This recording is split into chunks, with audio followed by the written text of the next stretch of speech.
Hello everybody and welcome back to the channel. In today's video I'm going to show you how you can watch recorded games in Age of Empires Definitive Edition. So to begin with, first things first, we want to go over here and click the single player button and then go ahead and click load game. From here you can see saved games at the top and replays. Go ahead and click replays, and then from here we can see a list of games on the left, the ones that I've recently played.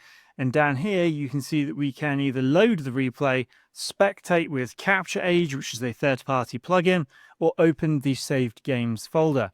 If you want to watch games that other people have sent you, you need to click this and drag your file into here. Before this tutorial, I'm just going to go ahead and load one of mine. So I'm just going to go ahead and press load replay, and then the game will load.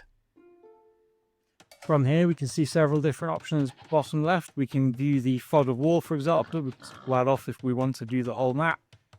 We can also switch players, so we can go to a different color if we want to see what the teammates are doing. And we also have the ability here to switch the playback speed. For example, I can either switch slower or faster, depending on my desires. And that, guys, is how you can watch Age of Empires 2 replays on your computer. I hope this tutorial has helped.